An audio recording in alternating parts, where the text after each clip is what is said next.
This is the moment, a time to reflect and celebrate your experiences, learning, growth, and insights.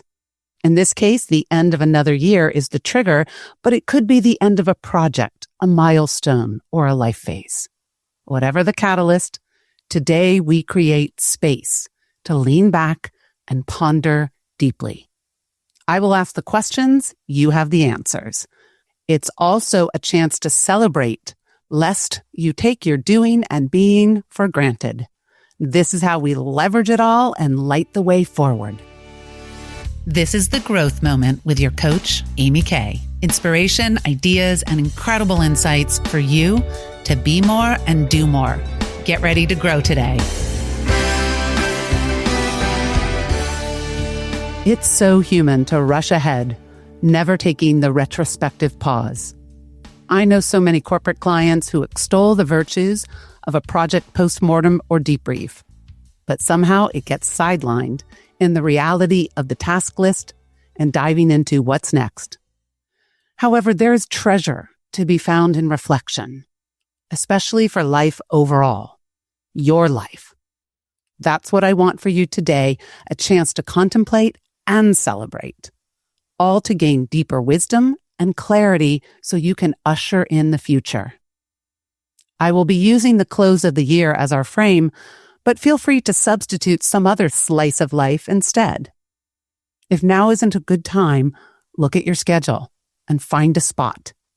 Give yourself at least 30 minutes.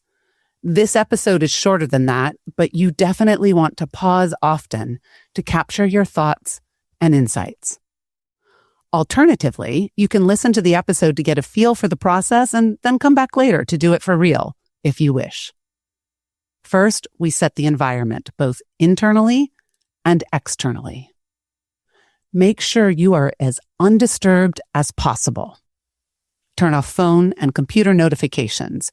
Minimize browser windows and tabs if you're taking electronic notes. If you're old schooling it, have your notebook, journal, whiteboard, or sketchpad at hand. Create the mood. Light a candle. Put on some great music. Pour yourself some coffee, tea, or something stronger. Whatever works for you. That's the outside, but we need to do your inside too. No inner critics, saboteurs, or gremlins allowed. Humans don't naturally reflect when we feel judged or evaluated. We usually need a slower tempo, mental space, and grace. There's no grade to be awarded, nothing to be fixed or delivered, no optimization required. I just want your free-flowing truth. Plus, you automatically get 5 gold stars just for showing up. All the way through, pause the audio as often as you need. When you're ready, I have a handful of questions to ask. Okay. Lean back and take a deep breath. Relaxed. Open. Curious. Permission for thoughts and feelings to just bubble up. No rush whatsoever. Picture the past year, or if you're doing a different time period or life phase, picture that. How do you see it? Is it a list of milestones or moments? Perhaps a landscape, a garden, or a Google map kind of view. Some people see a puzzle, all the pieces making up the bigger picture of the year. It might be more like a movie montage or a calendar with highlights circled. Or nothing at all. There's no right way, just what comes to your mind. Now notice what stands out. Don't overthink it, just a soft focus perspective. One client immediately saw a year of beginnings, truly a year of transition. Another had a visual with virtual snapshots of her big trips as highlights, indicating that these moments of new experiences and cultures mattered most. One client was dismayed to feel, I have nothing to show for this year. As I told you, everything really is welcome. no judgment. All reflection can lead to more questions and potential insight. For me, I see these past months as relatively routine, remarkably similar to other years, however deeply marked by turning 60, my son's relative absence from my life as he's off in college, and recent new life with the birth of my first grandchild. That tells me that underneath the same old, there are deeper changes to contemplate. What do you see? Looking at what stands out, what might that be telling you? Pause the audio, take some notes.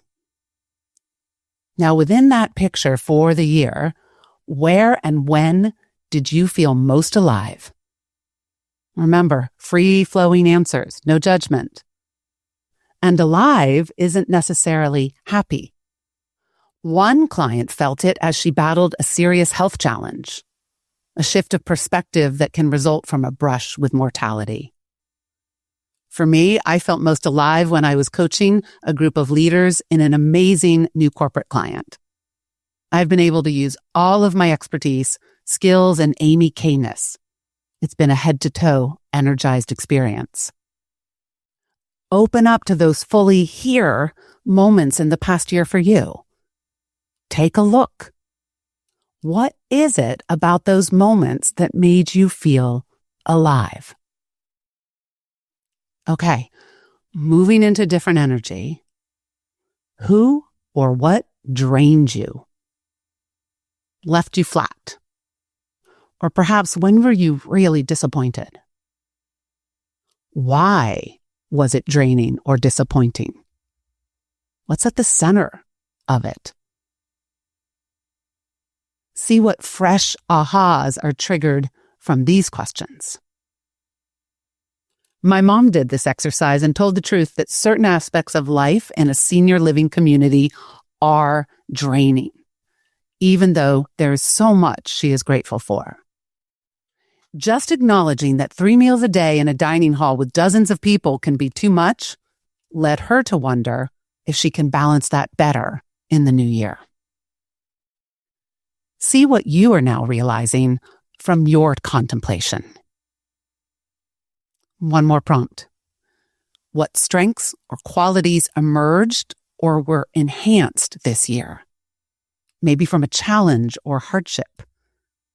Perhaps generated from formal or informal training or personal development. Or even an unexpected plot twist. When asked, one client couldn't think of any growth shift, a big fat nothing, which told him that it might be time to consider what he wants to learn and where he wants to grow. While we're on that topic, where do you want to learn and grow? This is the lovely unfolding or stepping stones that happen when we start musing. Observation with a little distance helps naturally create what's next. I have many more questions. I could go on for quite a while, but hopefully these have jump-started your reflection. I included extra prompts to ponder in the show notes, but what questions do you want to ask yourself? Jot them down and go for it. All of this is designed to have you focus not just on the doing from this past year, but your being. And hopefully to bring energy into who you are becoming. Create some space and time to go through any more questions you choose, and then review your notes. Look for any gems, realizations, or ahas that are right there for you. When we come back, we will add a topping of celebration to help crystallize the process. Before we celebrate, let's tie a ribbon around what you have so far. This is your reflection for today. You did a great job. You don't need an exhaustive list. Sometimes just a few contemplative insights are more than enough. Now for the fun part. Reflection without celebration is simply extraction pulling out data or details. However, reflection with celebration creates expansion. Acknowledgement can be incredible fuel, something to boost you higher, amplify the heart of your year, and carry you forward. See if you can fill in the blank. I celebrate blank. Choose at least one thing to commemorate from your year. It can be just a word, a list, or a full manifesto. Feel around for the essence of what you're honoring. What's at the center? This is about tuning in and hearing what comes up for you. I celebrate blank. And if you need help finding your celebration, check out one of my older episodes, number 26, The Power of Celebration. Short and sweet, it's a great tool. For me, here is what I heard from my heart. I celebrate my continued courage to grow into this next decade. Going forward, I encourage you to use everything you found today to help create your future. You do get to leverage all the insights to consider what matters, what doesn't, what you want to change, add, delete, and learn. This can turn into New Year's resolutions, goals, intentions, or just a direction. May this process light your way forward. I am keen to hear what you walked away with today. Always know that you can reach out to share. If you're ready to go deeper, I'm here for your growth moment, whether it's one-on-one private coaching or joining one of my coaching groups or workshops. Find all the episodes on thegrowthmoment.com and subscribe, follow on your favorite podcast app or on my YouTube channel. Now get out there and grow today.